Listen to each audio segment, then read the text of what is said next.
Man,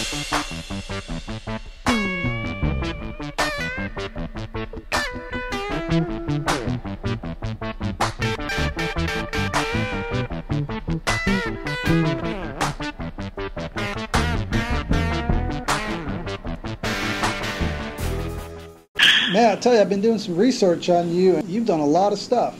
Yeah, some people call me a workaholic. Yeah, I mean, to say I'm impressed would be putting it lightly. I mean, you work with so many people; it's pretty incredible. The Wikipedia gave me so much information. I just kind of got lost in it, and just was reading back, going back to it, reading other links. It's quite a rabbit trail, actually. Sometimes my life feels like just a, kind of a cavernous journey through many lives. Yeah, that's a good way to put it. Wearing so many hats. Yeah, that's a good way to put it. All right, so you like you said, you have a lot of titles under your belt, under your hat, from musician, composer, producer, Grammy Award nominee, so on and so forth, to name a few. Yeah. You kind of fly under the radar, more like somewhat of an unknown. That's true.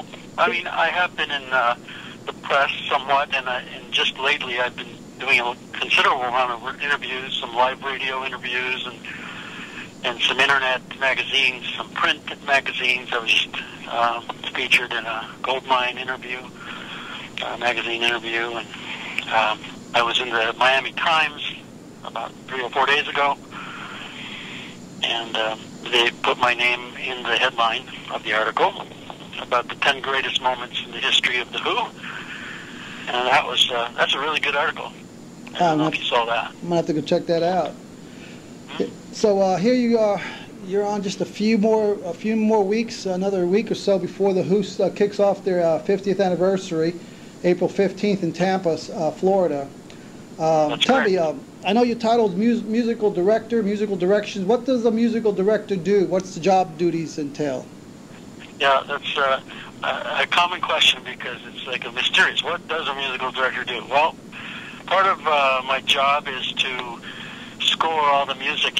Some of the music is pretty intricate, and especially with The Who, they're considerably more sophisticated and detail-oriented than most people would think. Because on just first listening, the music of The Who sounds pretty simple, but between Pete Townsend and John Entwistle and Roger Daltrey and Keith Moon, they managed to come up with some pretty sophisticated stuff. When you take it apart, when you deconstruct it, you see how intricate it is. And so I was in charge of putting Tommy together for Roger Daltrey. We did a world tour of Tommy, and I pretty much, as I said, deconstructed Tommy like it had never been done before, and put it all back together in the form of a live setting, and got all the background vocals right, which in itself is a lot of work. Some parts are, there's 3, 4, 5, 6-part harmonies, and if you don't get them right, it doesn't sound right. So I do that. I scored the, any other parts like strings and horns and keyboard parts. I take it all apart, get the right voicings, and then put it all back together again. It's something actually The Who hadn't done, and it was sort of my way of contributing something new to their, project as a whole. And so that's part of my work, to score everything and properly and correctly, and then get it reproduced live. And so that represents about a third of my work. The other part is I worked on their audio tracks and made them more precise. And for Tommy, and for Quadrophenia, we had a lot of visual. We had a visual presentation that went along with the music. So I was in charge of directing the music that drove the visuals. So that's another part of my job. And a third job is to is sort of I work as the diplomat in The Who and work out any sort of prickly problems that might arise. And management calls me Dr. Kissinger, so you get the idea of. My father was a kind of diplomat. He was a lawyer and a diplomat that went to Japan with General Douglas MacArthur. So I must have gotten some of his genes because I'm good at working out, political, diplomatic, or otherwise, prickly problems. Very good. So that's another one of my jobs. And, I get in, whenever there's some kind of musical issue comes up, I'm usually the one who sort of figures it out. Pete Townsend calls me the adjudicator. Adjudicate means to solve difficult problems. So I'm the kind of the go-to guy for figuring out, issues. Are they hard to deal with? These two legends, Roger and Pete. I met Roger and we hit it up. I met Roger about 12 years ago, and we put a band together about 3 years later. He put me in charge as the musical director. And, take anybody who's been famous and wealthy and, a household word since they were in their 20s. And, yeah, of course they're going to be, they're not like a common, the usual guy. Perfectionist, maybe? Not necessarily. They can be, they can be demanding. And, they're used to getting their way. So you have to sort of sometimes walk between the raindrops to get things done right. Are they difficult? Well, Roger and I hit it off. It was obvious because he said he hadn't met anyone he could actually trust in 25 years. And I don't know if that's across the board or just musical directing. But, I think he meant a little bit of both. That's good. And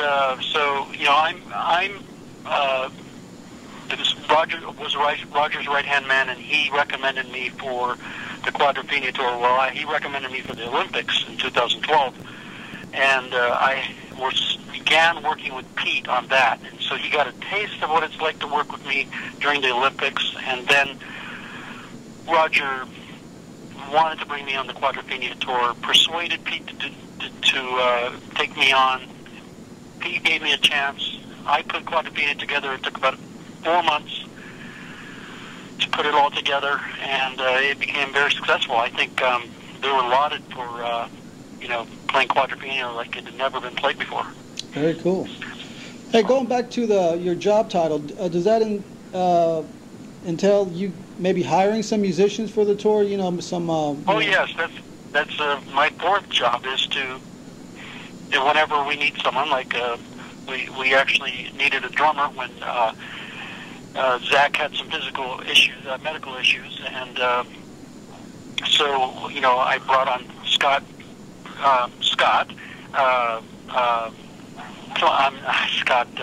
DeBowers from Roger Daltrey's band, and but there were other drummers in case he wasn't available, and then we needed keyboardists for the Quadrophenia Tour, so I brought in Lauren Gold from Roger's band as well, and then John Corey from Rod Stewart's band. Sorry, there's a motorcycle going by.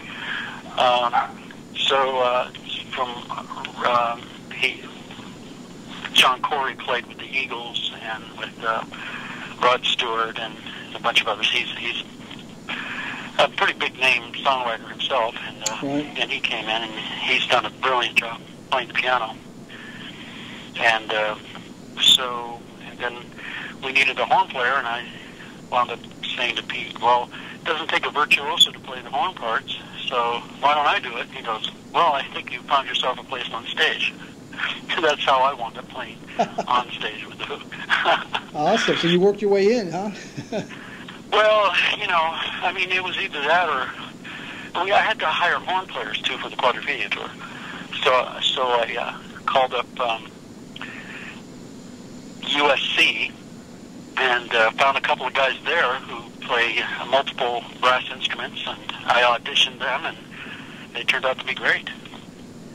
That's pretty good, man. So, quite a bit of a dream job, actually, to work with these musicians and to be that, to have that on your shoulders, because that's a big, that's a lot of responsibility.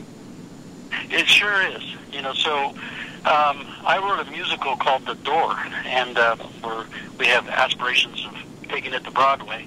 But the door in the musical represents that door that we all want to get through. We want to get through in life. We peer through it and go, God, wouldn't life be wonderful if we could just get to that other side?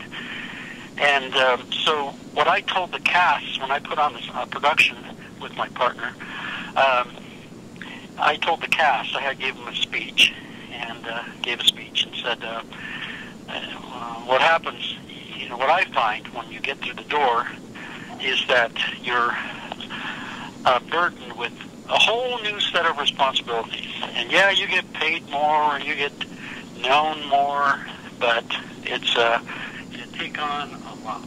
And what usually happens is you wind up working harder than you could have ever imagined. It's got to be rewarding. I mean, after it's all said and done, and you see that people enjoy it, when you get the fans' reaction. Yeah, it is rewarding, and ultimately, it's very rewarding. It's a lot of hard work. I mean, I work 10 to 14 hours a day for the Who Hits 50 tour. I worked for probably 5 months straight at that kind of pace, maybe taking 2 or 3 days off in that 5-month period. So yeah, people ask me, how can you deal with that? And I guess, as I said earlier, I'm a bit of a workaholic, and so I'm kind of suited for the position. I hear you. So how long is this tour going to go on? I know it starts April 15th in Tampa. I can't see these guys doing too long of a tour, maybe with some breaks. How is the 50th tour? Actually, you said it progressed from last year, didn't it? Yeah, we started last year in November with a set of rehearsals at the British Grove Studios in London.